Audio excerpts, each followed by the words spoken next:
अध्यक्ष महोदय, सर्वांना मिळणार। मुंबईवरच्या प्रस्तावाच्या निमित्ताने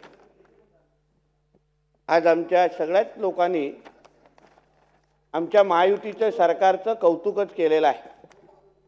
कारण का गेल्या 2 वर्षांमध्ये मुंबईचा जो विकास झाला त्याच्याबद्दल सगळ्या बाजूंनी सरकारचं कौतुकच होत चाललेलं अध्यक्ष महोदय।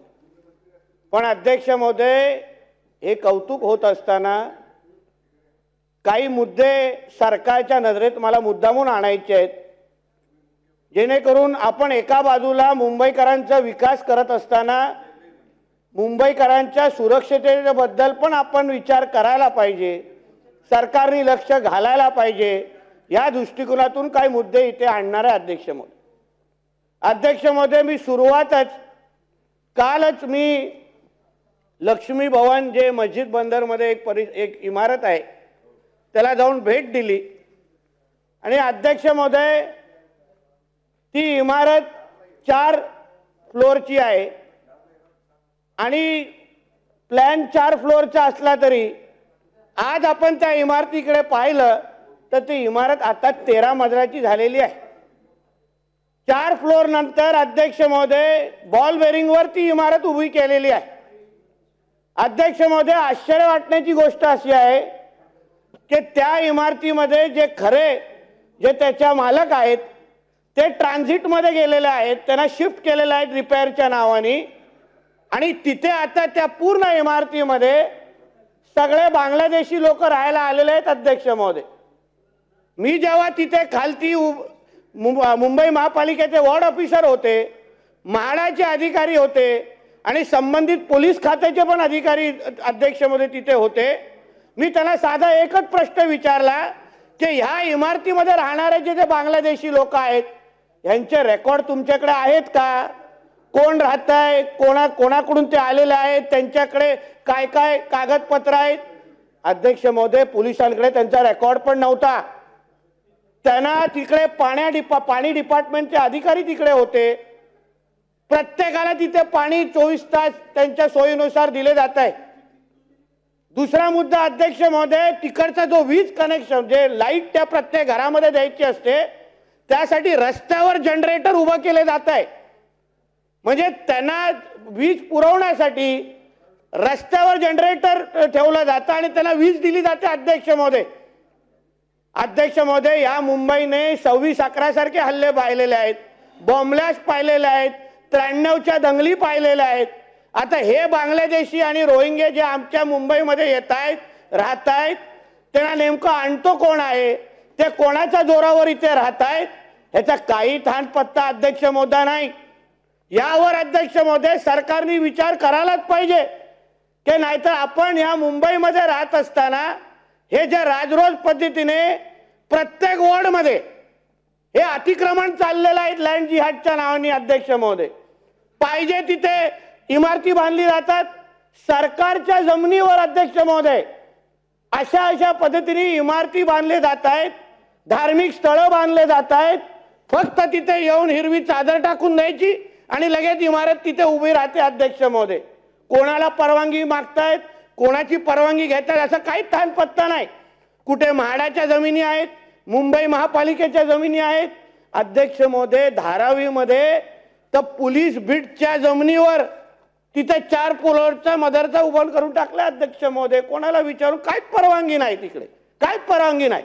आणि तिकडे जेव्हा स्थानिक रहिवासी विचारायला गेले की बाबा हे कोणाचे हे अनधिकृत हे जे काय प्रकार आहेत, अध्यक्ष महोदय, या काही लोकांनी येऊन त्यांच्या घरात घुसून वरिष्ठ आणि ज्येष्ठ म्हणजे महिलांनी येऊन मारलेले, हात तोडलेले आहेत, हातात रॉड घेऊन त्यांच्या मानेवर आणि कमरेवर हल्ले केलेले आहेत। अध्यक्ष महोदय, धारावीमध्ये अध्यक्ष महोदय, या अतिक्रमणाच्या निमित्ताने हे जे काय होणारा बहुसंख्य जो राहणारा जो मुंबईमध्ये हिंदू समाज आहे त्याला या हिंदू समाजाचा टक्का कसा कमी करायचा रईस भाई, यावर फार जोर लागतोय।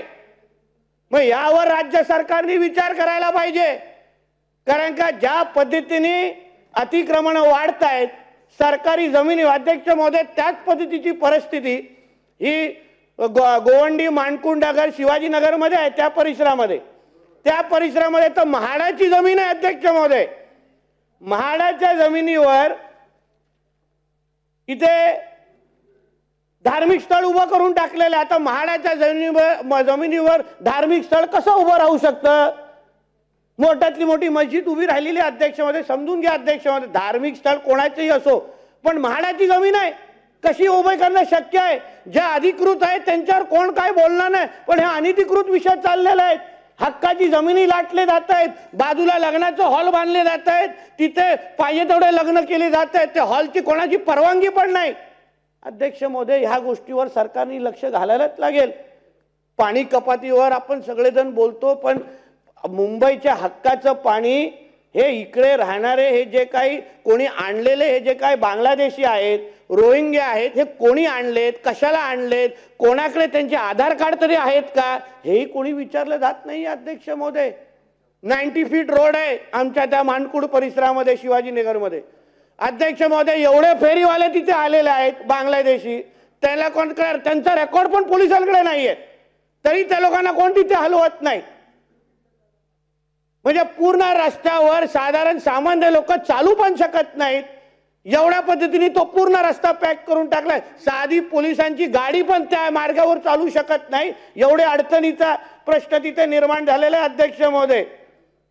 अजून धक्कादायक गोष्टी तुम्हाला सांगतो अध्यक्ष महोदय. मुंबईमध्ये BRCC आहे, त्याच्या भिंती जे आपला बाबा ऑटोमिक सेंटर आहे, मुंबईची आपल्या ओळख आहे, त्याच्या लगत असलेल्या भिंतीवर एवढी अतिक्रमण वाढलेली आहेत, एवढा राजरोस पद्धतीने तिथे सगळे काही बिल्डिंग वाढलेले आहेत, कोणालाच त्याच्यावर कारवाई करण्याची हिंमत नाही. हर्षद काळे नावाचा तिकडचा कोणतरी स्थानिक अधिकारी आहे मुंबई महापालिकेचा, तो तर तिकडे जे काही हे सगळे हे वाढवण्याचे प्रकार हे त्याच्या माध्यमातून सुरू आहे.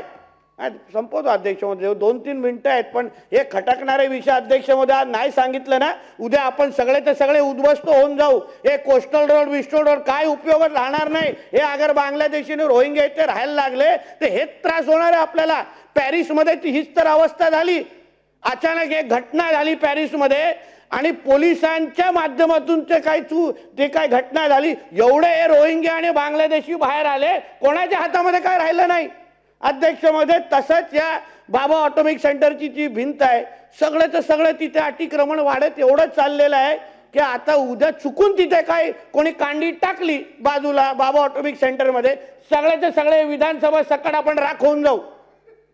राष्ट्रीय सुरक्षेचा प्रश्न आहे तिथे अध्यक्ष महोदय. यावर सरकारने या मुंबईच्या चर्चेच्या निमित्ताने लक्ष घातलं पाहिजे. आपण मुंबईमध्ये कोण राहतोय, कुठून हे लोक येत आहेत, चिता कायम खंडोबा मंदिर आहे, डम्पिंग ग्राउंड लावून टाकलेलं आहे, तिथे डेब्रिस वाढत ते मंदिराच्याच कव्हर करून टाकलेलं आहे. मॅनग्रोव्हवर अमित साटम साहेब, मॅनग्रोव्हवर अतिक्रमण वाढलेली आहेत, तिथे धार्मिक स्थळ मॅनग्रोव्हवर तयार करून टाकलेले आहेत आणि तिथे राजरोस पद्धतीने लोक फिरतायत.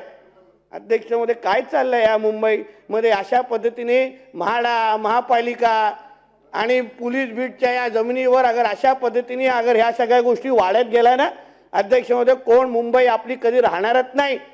त्या काल मस्जिद बंदरच्या भागामध्ये जिथे मी गेलो तिथे तर आपल्या हिंदू समाजाच्या लोकांनी आवाज उचलायला गेला तर डायरेक्ट दाऊदची धमकी देतात. आता तो दाऊद वाचलाय कुठे पाकिस्तानमध्ये, जिवंत आहे काय मेला हे माहित नाही, तो असेल आपल्या पाकिस्तानचा कोणतरी, मुंबईमध्ये धमकी देण्याचं काय कारण त्याच्या नावाने? म्हणून अध्यक्ष महोदय, या निमित्ताने आपल्याला आपल्या माध्यमातून सरकारला विनंती करेन की ह्या होणारे हे अतिक्रमण आहेत लायन जिहादच्या निमित्ताने सरकारने त्याच्यावर लक्ष घालावं आणि या बांगलादेशी रोहिंग्यांना इथून काढून टाकावं, एवढी विनंती आपल्या माध्यमातून करतो. एबीपी माझा, उघडा डोळे बघा नीट.